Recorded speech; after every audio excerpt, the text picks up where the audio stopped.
Buenos días. Vamos a continuar nuestro estudio sobre la Guerra Civil Española, analizando las distintas fases por las que pasó el conflicto desde el fracaso del golpe de Estado en julio de 1936 hasta la finalización oficial de la misma contienda en abril de 1939. La primera de estas etapas va a venir marcada por el empleo de unidades de no demasiada fuerza, columnas de alrededor de 500.000 hombres, que van a protagonizar el avance de las tropas de ese ejército de África que de manera paulatina va pasando del continente africano a la península. Y como digo, el avance de unas tropas que van a permitir a los nacionales unificar territorialmente la zona que controlan, no solo prestando apoyo a los núcleos aislados, sino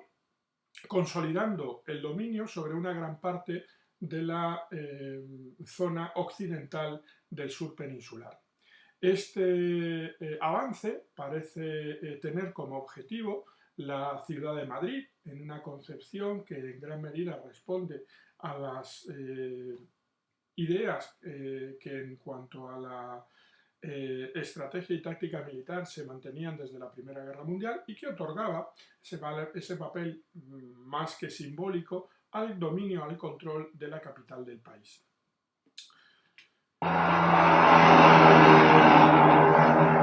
Como señalamos el último día,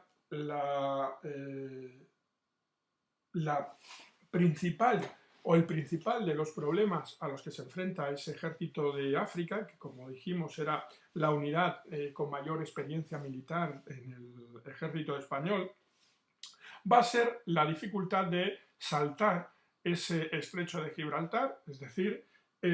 pasar a la península, toda vez que la mayor parte de la fuerza aérea y de la armada queda controlada por la República y evidentemente no va a facilitar el avance. Este puente aéreo que va a iniciar Franco utilizando los medios de los que dispone va a ser muy rápidamente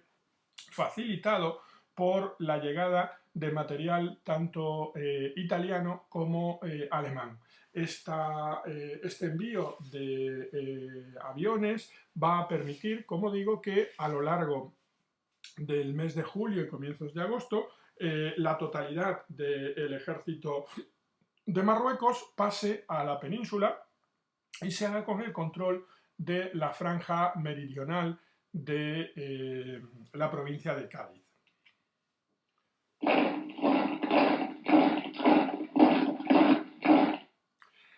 Desde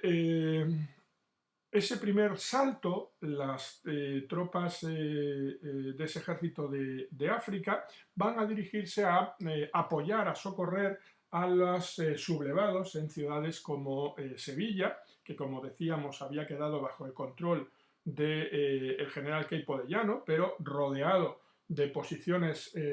leales a la República. Y una vez logrado el contacto, van a utilizar esa posición de Sevilla para extender su dominio por Andalucía, dirigiéndose, como veis por las flechas, hacia las distintas ciudades de las provincias andaluzas, especialmente a Granada, hacia la provincia de Jaén o de Málaga. Mientras que hay que tomar una determinación de cara a la ruta a seguir en el avance. Las dos posibilidades que se planteaban era la ruta de la que hoy sería la A4, es decir, a través de Córdoba y Ciudad Real, Toledo, para llegar a Madrid, o la que finalmente van a seguir las tropas de Yagüe, que van a dirigirse por Extremadura, ocupando posiciones como Mérida o Badajoz.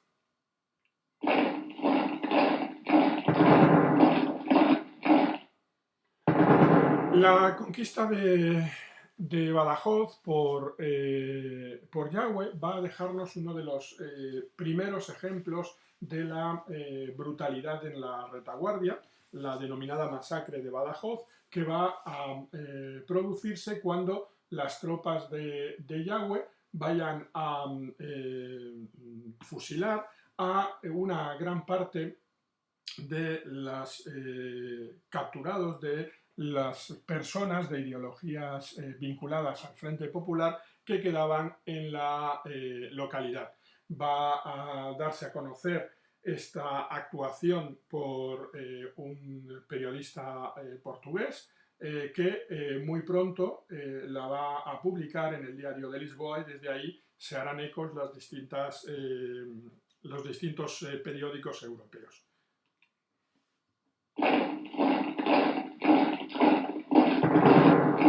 El avance de estas tropas, una vez tomado Mérida y Badajoz, va a llevarles a controlar Talavera, y desde ahí se van a abrir dos vías nuevamente. La primera plantea un avance directo hacia Madrid, aprovechando la facilidad que han encontrado hasta ahora en su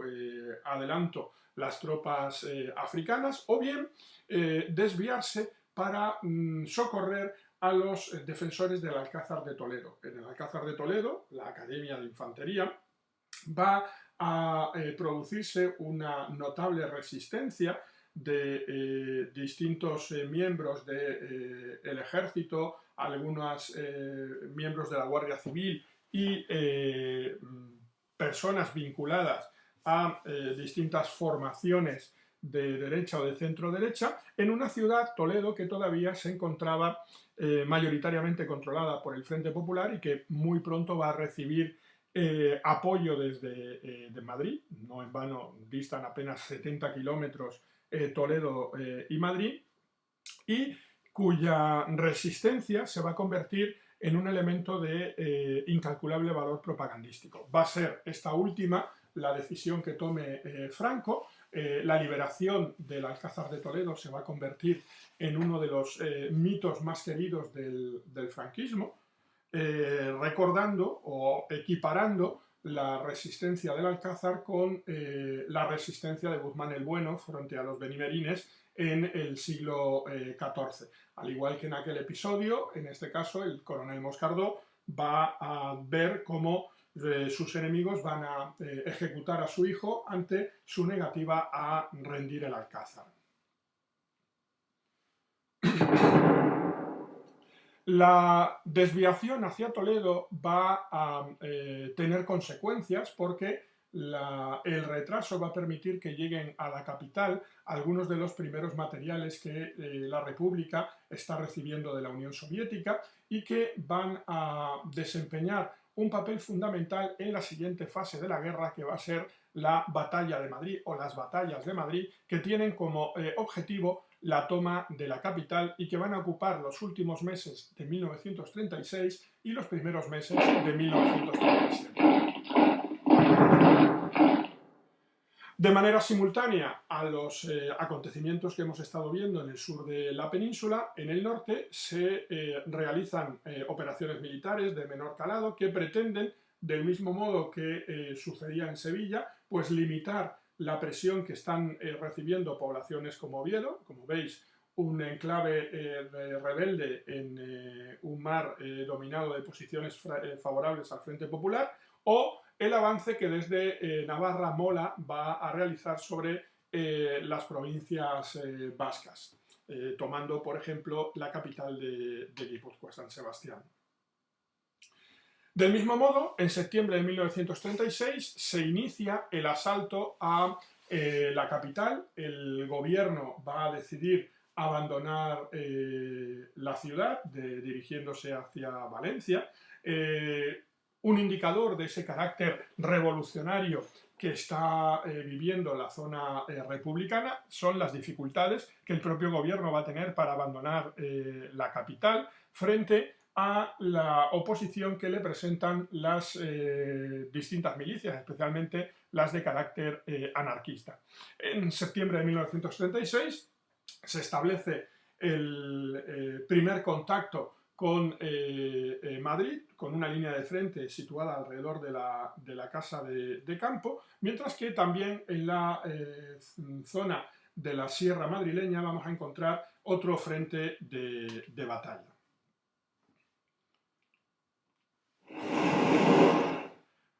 Por parte republicana, los republicanos pretenden aprovechar el control que de la flota todavía mantiene la República para restablecer la autoridad del Frente Popular sobre las Islas Baleares. Sin embargo, solo Menorca va a quedar asociada a la autoridad del gobierno republicano, mientras que el resto de las Baleares va a seguir siendo un enclave rebelde.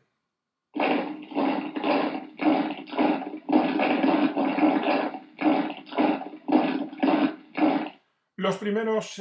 meses de la guerra van a ver cómo en el bando republicano los milicianos de distintas ideologías, especialmente importantes las vinculadas a la CNT, al anarquismo, van a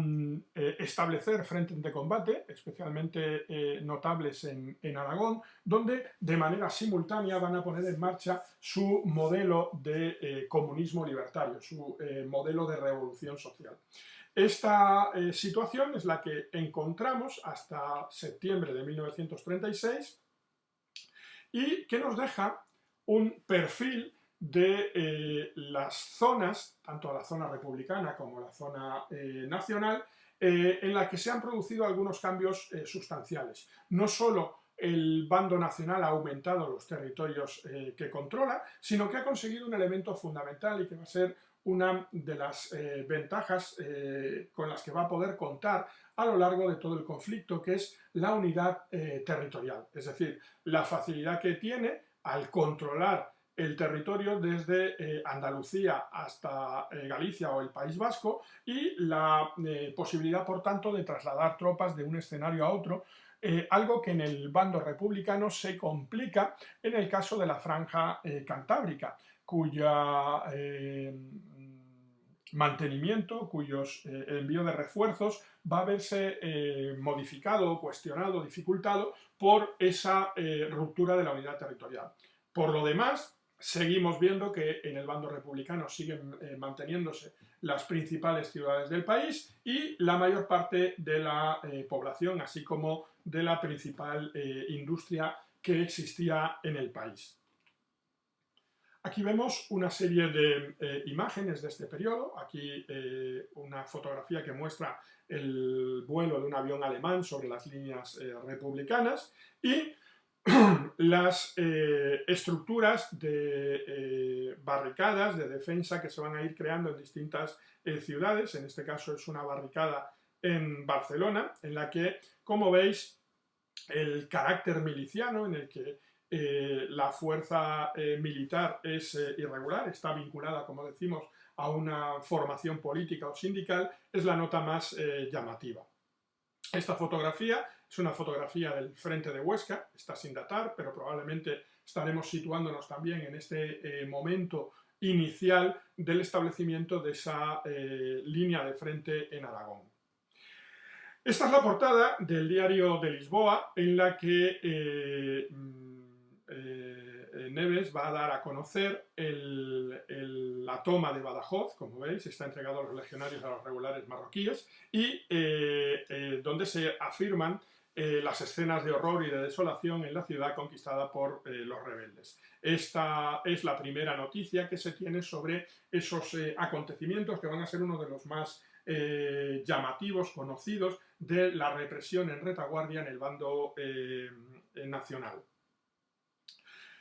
De este periodo es también esta fotografía, una de las más conocidas de la Guerra Civil, la muerte de un miliciano en Cerro Muriano, de Robert Capa, que sin embargo se ha visto cuestionada en tiempos recientes al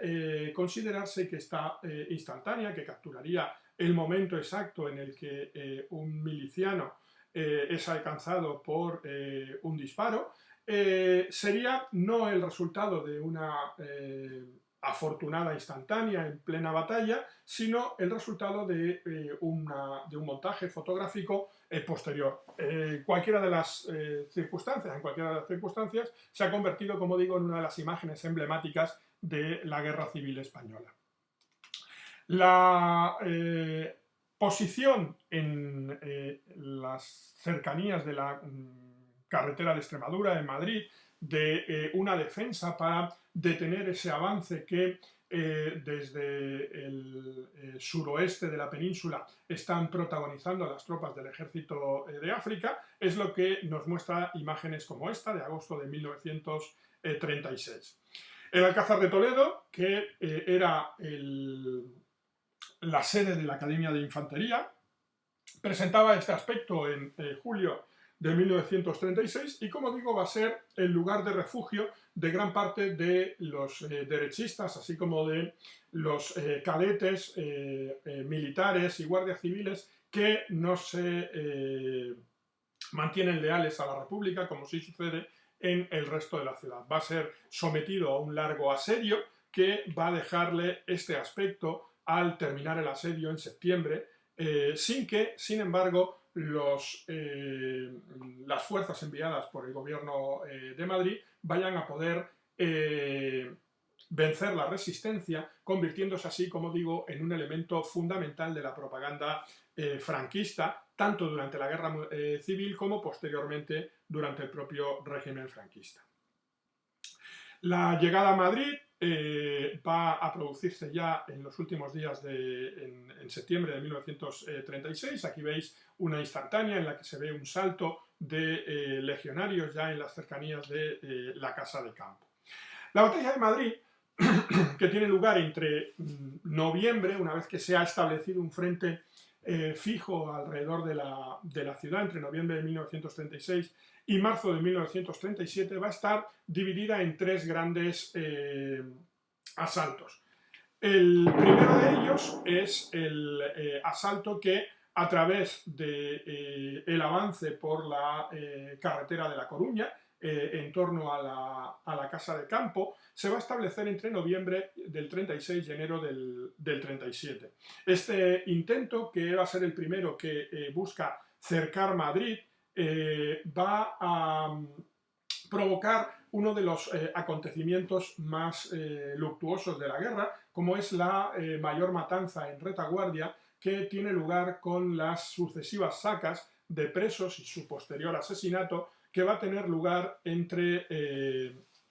noviembre de 1936 y que dará origen a la matanza de Paracuellos. Los combates de la Casa de Campo, como veis, entre noviembre del 36 y enero del 37, son simultáneos también a la toma de Málaga, en la que participan tanto tropas del Ejército del Sur, al mando de Queipo de Llano, procedentes de Sevilla y Córdoba, como las fuerzas del Corpo de Trupo Voluntarie, es decir, de los voluntarios italianos, que van a conquistar la ciudad y protagonizarán otra de las escenas más terribles de la guerra, como va a ser el ametrallamiento de los refugiados que abandonaban la ciudad hacia el este por la carretera de la costa. El triunfo en enero del Corpo de Truppe, el aumento de la zona controlada por los nacionales en Andalucía, va a ser el éxito principal que los rebeldes van a obtener en este comienzo del año de 1937. En febrero se va a producir un segundo intento en la denominada Batalla del Jarama, llamada así porque se desarrolla a lo largo del valle de ese río, en el que los nacionales pretenden copar Madrid, es decir, avanzar por el sur de Madrid hasta entrar en contacto con Alcalá de Henares y Guadalajara, aislando Madrid, la capital, del resto de la zona republicana y pretendiendo establecer así un asedio permanente que acabase con la con el control final de la capital de España. La batalla del Jarama, que va a ser una de las más duras de estas primeras fases de la guerra, donde van a intervenir por primera vez algunos de los miembros de las brigadas internacionales, va a concluir con una modificación imperceptible de la línea de frente y un fracaso en la concepción estratégica a la que aspiraban los nacionales. El último de los intentos por tomar Madrid se produce en marzo de 1937, en el que el Corpo di Truppe Volontarie, esos voluntarios italianos, envalentonados en gran medida por el éxito obtenido en Málaga, van a protagonizar un tipo de ataque diferente, en el que van a emplear una gran parte de los carros y los vehículos blindados que acompañaban el despliegue italiano, en la denominada Batalla de Guadalajara. Tras un primer avance que va a llevarle a conquistar gran parte de la provincia, llegando a posiciones alrededor de la localidad de Brihuega, las condiciones meteorológicas que van a impedir la salida del apoyo aéreo desde el norte, no así desde el sur de la sierra, en la zona de Barajas. Recordad que la zona del aeropuerto de Barajas todavía quedaba bajo control de la República, unido con el desbarajuste que se va a producir en el proceso de relevo de las primeras unidades, va a provocar una sonora derrota de las tropas italianas, que van a perder el territorio ganado, siendo perseguidas durante decenas de kilómetros por las tropas del ejército republicano. Tras el fracaso de esta última intentona por tomar Madrid, que como veis no ha supuesto ningún cambio en la línea de frente, vamos a entrar en una segunda o tercera fase de la guerra que va a llevar el protagonismo del escenario bélico al Cantábrico. Entre marzo y octubre de 1937 se va a producir el control de la franja cantábrica por las tropas franquistas, y este triunfo de los nacionales va a ser el eje de inflexión en cuanto a la perspectiva de triunfo de cada uno de los bandos. Si hasta 1937 las posiciones de superioridad, tanto en cuanto a recursos como a espíritu todavía, va a correr de parte del bando republicano, a partir de 1937, de octubre del 37, el triunfo parece decantarse más claramente del lado de los rebeldes.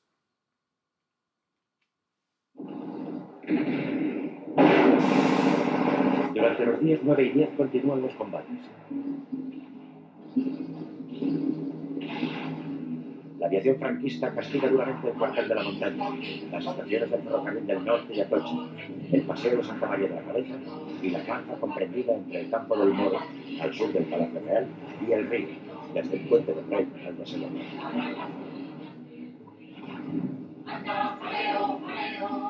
Se persiste en el intento de ocupar totalmente la Casa de Cádiz. La lucha es encarnizada y llega en numerosas ocasiones al cuerpo a cuerpo. A pesar de que en el combate intervienen modernos elementos de guerra, como los carros y la aviación,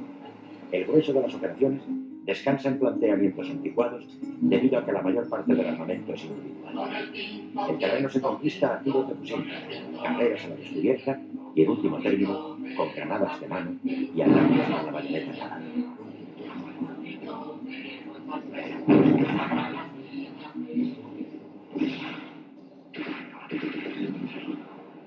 El avance espectacular de las tropas de África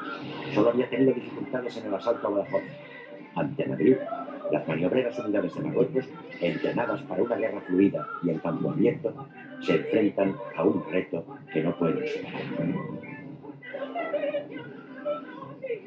A partir del 10 de noviembre, los defensores reciben nuevos apoyos. La entrada en liza de los aviones soviéticos montados en Cartagena inclina momentáneamente a su favor la balanza aérea y, sobre todo, crea un nuevo clima y una moral de victoria entre los combatientes y su retaguardia, que se confunden en una voluntad común de resistir a toda costa. El intento de penetración el día 10 por las fuerzas atacantes supone un fuerte desgaste, y la jornada del 11 transcurre sin actividad en el sector principal. No obstante, la artillería continúa el bombardeo y se presiona sobre las carreteras de Carabanchel, Toledo y Andalucía. El 12 prosiguen los combates y el 13 alcanzan una gran virulencia en torno al Puente Nuevo, donde el comandante Carlos Romero consigue rechazar a las fuerzas de Yagüe, que se estrellan una y otra vez en enconados ataques. A las 12:45 comunica como jefe del subsector del Puente de los Franceses que sus hombres tienen un gran espíritu y mucho entusiasmo. No necesitan... Bueno, estas imágenes que corresponden justamente a estos primeros momentos de la batalla de Madrid en torno a la Casa de Campo muestran la que va a ser una de las constantes a lo largo de la Guerra Civil,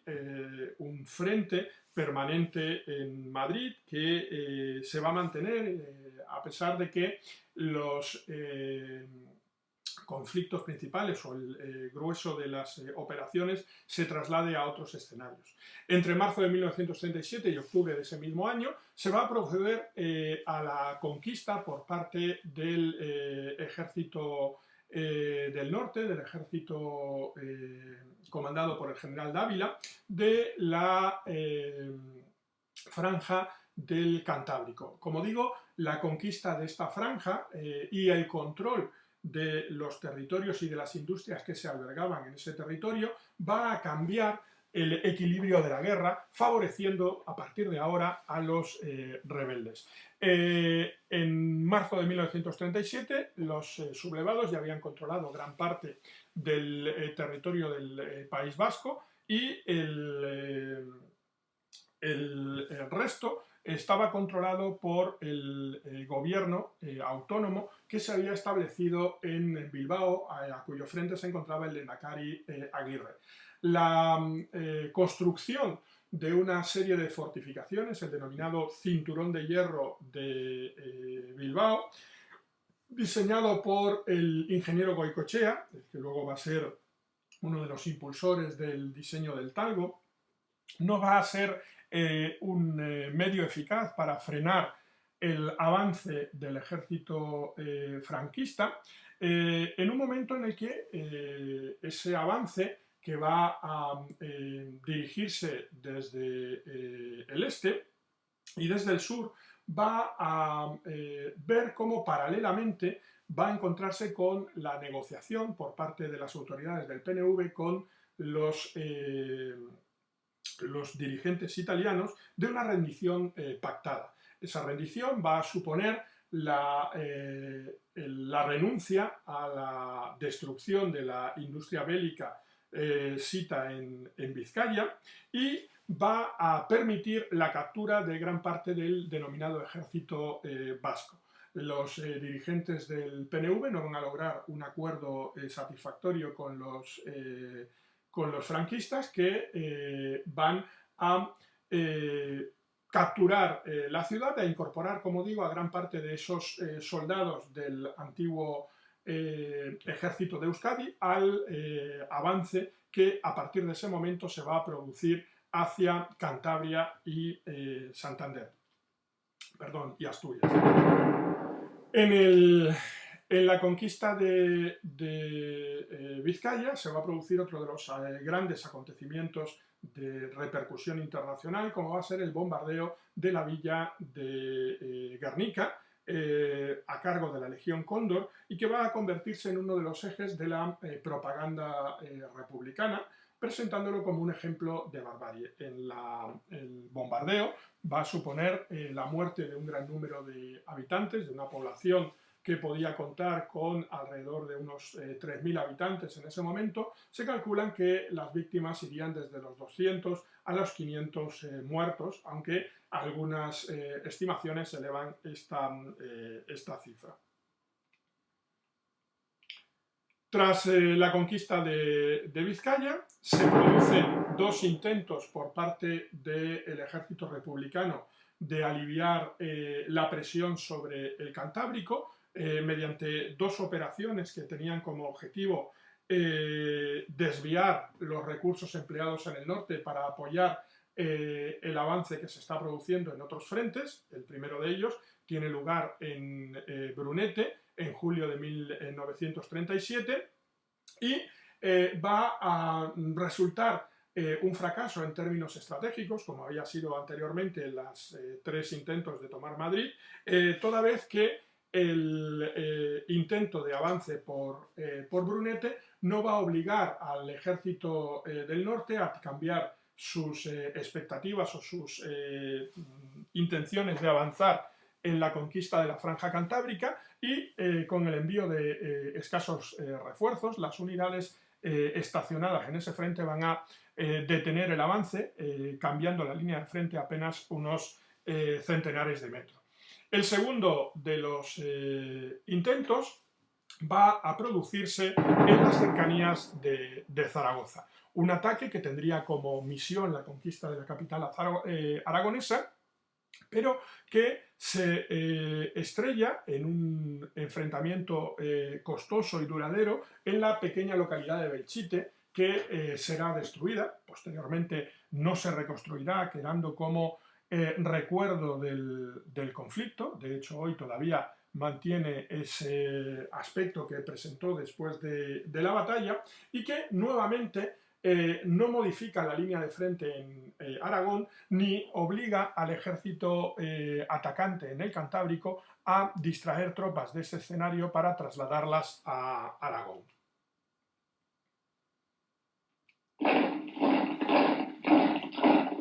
Desde septiembre del 37 hasta octubre, superados los problemas que han planteado estas batallas de Brunete y de Belchite, el ejército franquista va a avanzar por el Cantábrico, ocupando Cantabria, tanto desde el este como desde el sur, y Asturias. La conquista de la Franja Cantábrica no solo amplía esa zona controlada por las fuerzas sublevadas, sino que también va a otorgarle a los rebeldes, a los seguidores de Franco, el control de la industria y de las minas que se encontraban en la zona cantábrica. Ese dominio industrial, como decía, va a alterar el equilibrio en el desarrollo de la guerra, poniendo a partir de ahora el fiel orientado hacia el bando sublevado. Aquí veis un cartel alegórico que publicará el gobierno republicano en 1937 para dar a conocer los acontecimientos de Guernica, que, como digo, se van a convertir en un símbolo, presentándose además como un anticipo de la acción que Alemania, va a ser protagonizada la acción por la Legión Cóndor alemana, y tratando con ello de ganarse la simpatía y el apoyo de los países del Comité de No Intervención opuestos al expansionismo nazi. En 1937 ya se ha hecho evidente, como digo, el incumplimiento por parte de las tres potencias totalitarias de Europa de esos acuerdos firmados en el Tratado de Londres, pero ninguna de las países firmantes está dispuesto a hacer nada de provecho en cambiar esta situación de intervención de potencias extranjeras. Del mismo modo, va a ser el motivo que inspirará a Picasso para elaborar su célebre cuadro Guernica, hoy se encuentra en el Museo de Arte Reina Sofía de Madrid, y que va a exponerse en el pabellón de la República Española en la Exposición Universal de París de 1937.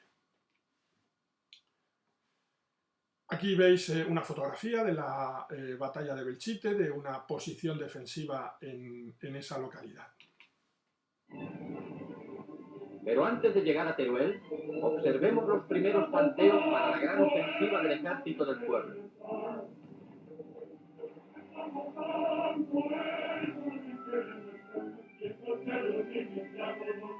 Y vemos a los soldados de la libertad en ordenado desfile encaminarse hacia las primeras tentativas.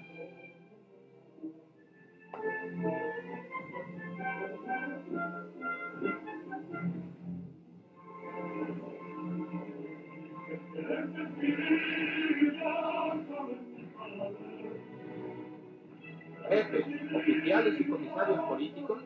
un semblante el más extraordinario optimismo. El primer paso fue dado en firme. Belchite, que parecía una fortaleza infranqueable, cayó ante el empuje de un pueblo en armas, capaz de llegar al más sublime de los sacrificios antes de tener que vivir esclavo de una tiranía en imponerle unos generales sublevados. La toma de Belchite constituyó un caso tan extraordinario que despertó el interés en el mundo civil. Bueno, este vídeo que acabamos de ver es un fragmento de una película propagandística impulsada por el gobierno republicano que muestra el éxito de las armas republicanas en Belchite. Lógicamente ya el propio nombre de la batalla, llamándose Batalla de Belchite, muestra el escaso alcance que va a tener este intento, porque, como decía, el objetivo tendría que haber sido la batalla de Zaragoza. En 1937, después de hay un pequeño parón en el desarrollo de las principales operaciones, tras la conquista de Asturias en octubre del 37, se va a producir un avance que vamos a situar entre diciembre de ese año y noviembre de 1938, que va a tener como consecuencia la decantación definitiva del conflicto. En diciembre de ese año, una operación del Ejército Popular de la República va a tomar Teruel, la única capital de provincia conquistada por el ejército republicano, que sin embargo va a ser recuperada por los franquistas apenas meses más tarde e iba a ser el punto de arranque de una ofensiva que dividirá en dos el territorio republicano. Tras el avance hacia Valencia por parte de las tropas comandadas por Franco, se produce en el verano de 1938 el inicio de la que va a ser la batalla más larga y cruenta de toda la guerra, la batalla del Ebro. La finalización de esta batalla en noviembre de 1938 va a dejar un frente prácticamente inmóvil, pero con unos efectos devastadores para los intereses de la República. No solo gran parte de las unidades republicanas van a perderse en la batalla del Ebro, sino que la moral de combate de esas tropas va a quedar seriamente dañada, abriéndose así paso a los últimos meses de la guerra, que irían desde el final de la batalla del Ebro en noviembre del 38 hasta el final de la guerra en marzo, 1 de abril de 1939. La conquista de Teruel en 1937, como digo, la única capital de provincia que va a conquistar el Ejército Popular de la República. Curiosamente, alguna de las unidades implicadas en la toma de Teruel va a ser posteriormente represaliada por insubordinación por las propias autoridades militares de la República. Apenas va a dejar en control republicano la ciudad de Teruel pocos meses, porque el ejército franquista va a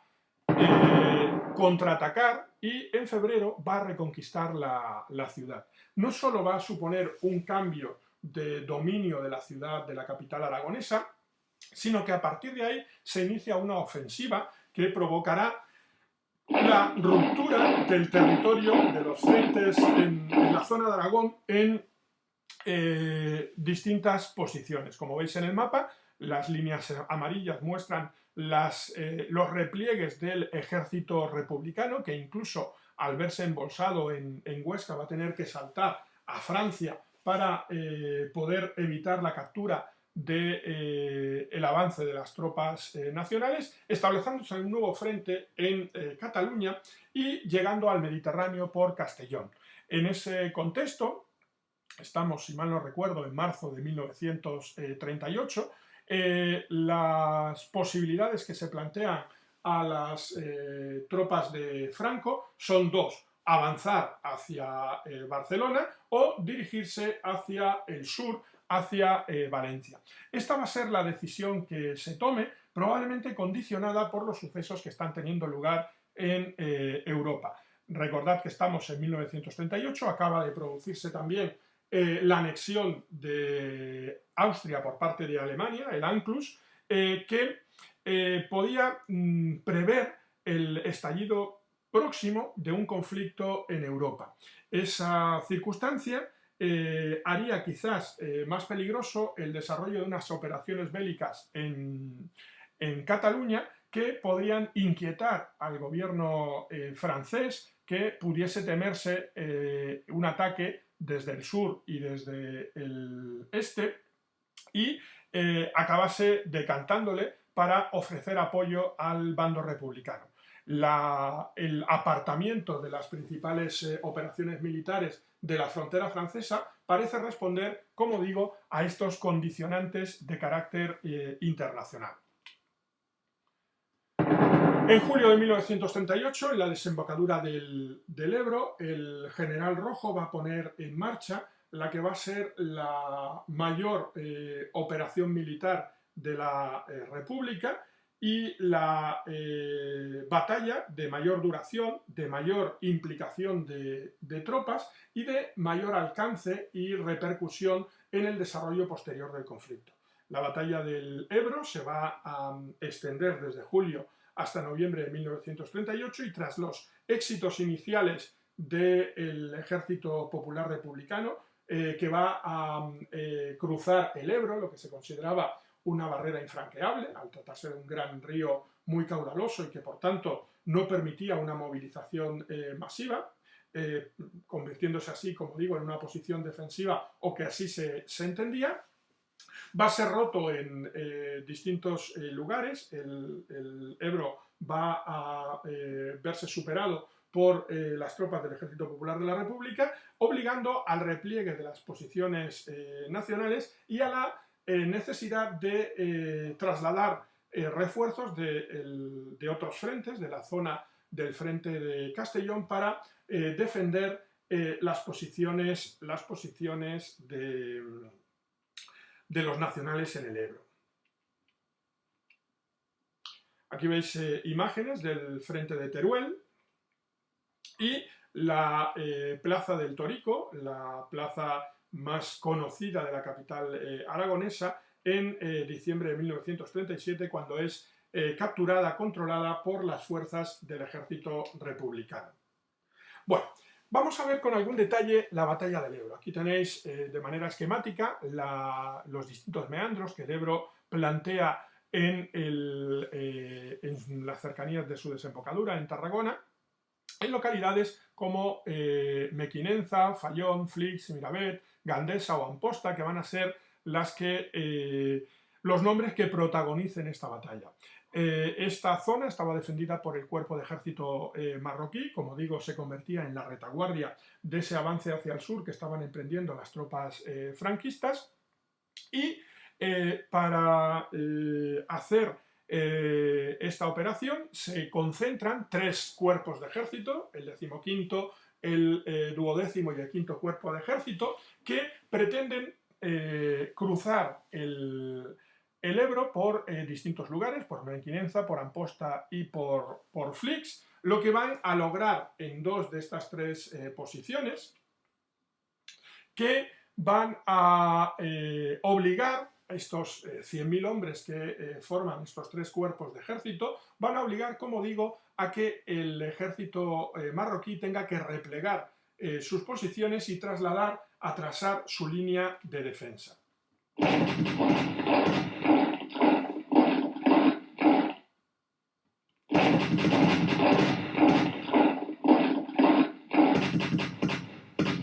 El despliegue del 5º cuerpo de ejército no fue posible completarlo porque sus movimientos fueron descubiertos, con lo cual el traslado, el cruce del Ebro, que era el punto más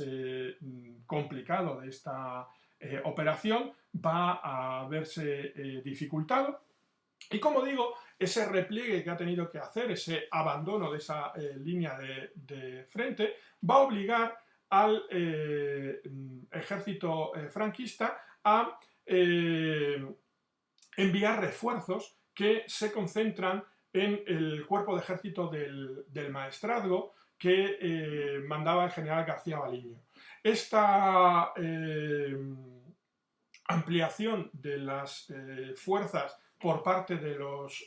nacionales va a iniciar una batalla de desgaste muy larga, desde ese verano de 1938 hasta noviembre del 38, en el que ese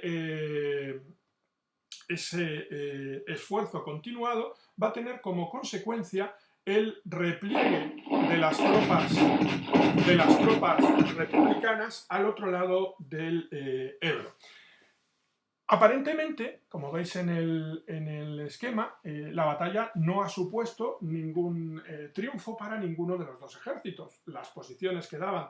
básicamente en las mismas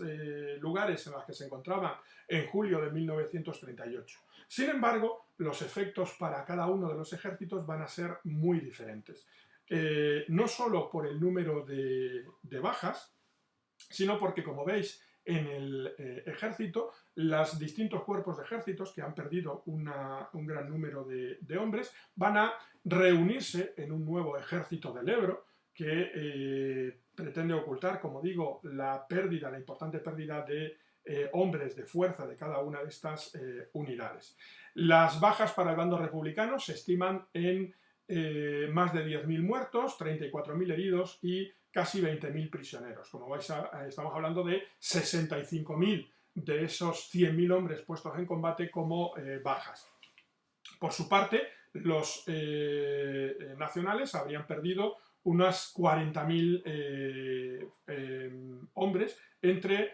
muertos, heridos y prisioneros. Este resultado de la batalla del Ebro va a precipitar el final de la guerra.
Hemos visto unas imágenes que corresponden a la batalla del Ebro. Hay un error en la presentación, pone batalla de Belchite. Al copiar la presentación, la diapositiva, pues mantuve por error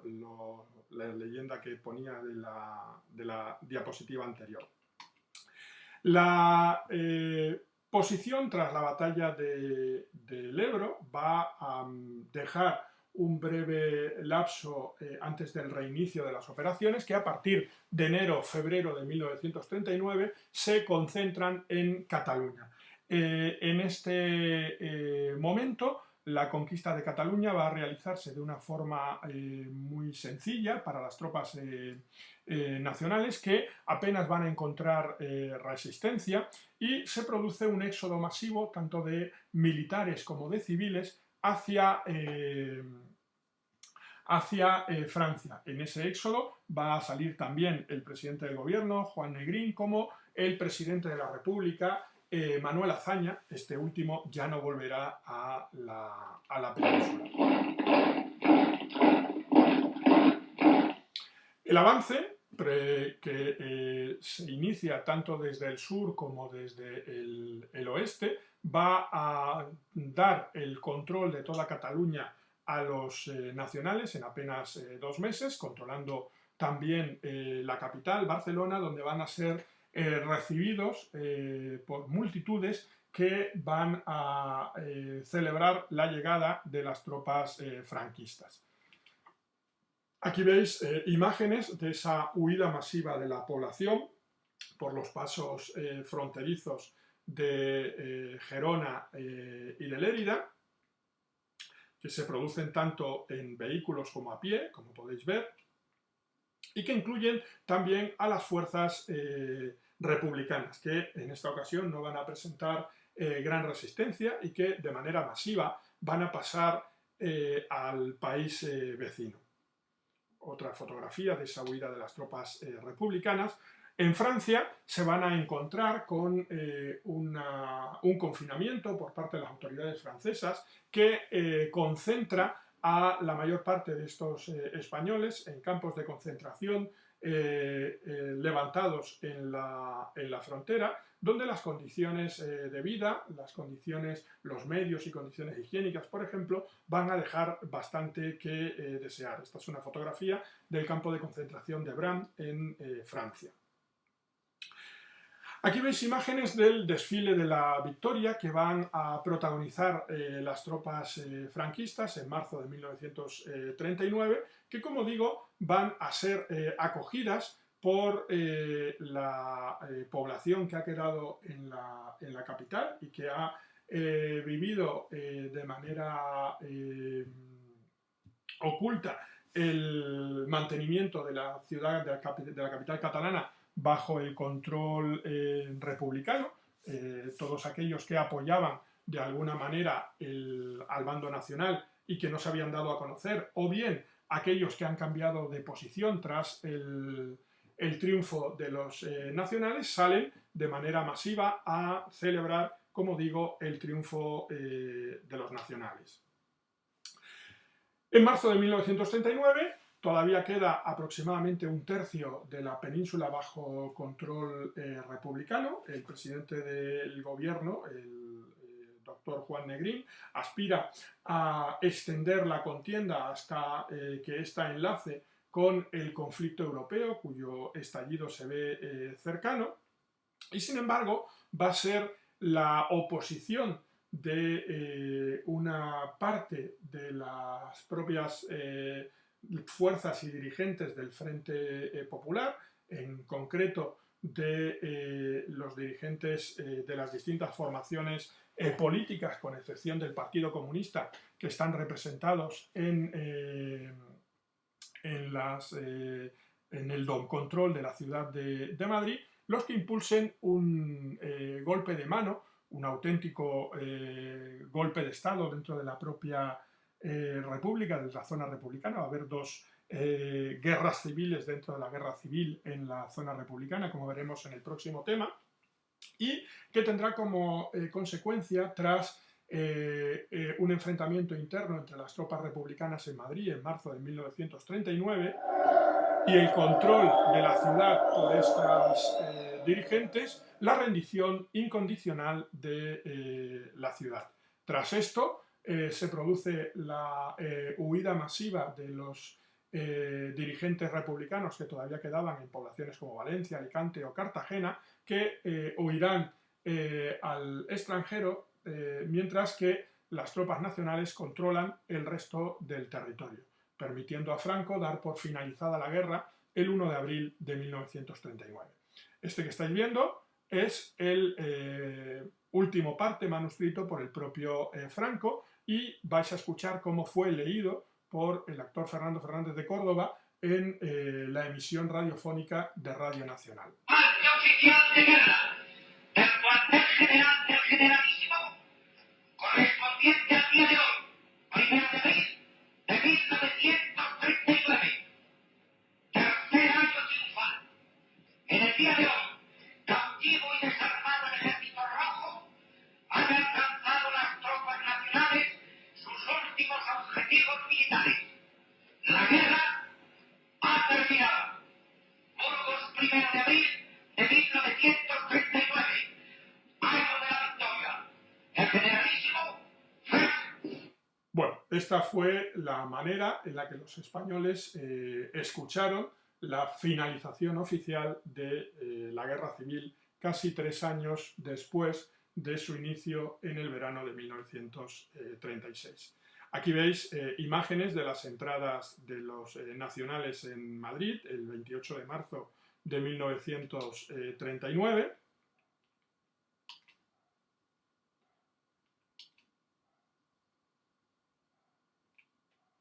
Y con esto terminamos el primero de los temas dedicados a la Guerra Civil. Nos queda ahora el estudio de la evolución política en las dos zonas, así como del balance y consecuencias de la Guerra Civil, al que le vamos a dedicar el próximo tema. Por hoy lo dejamos aquí.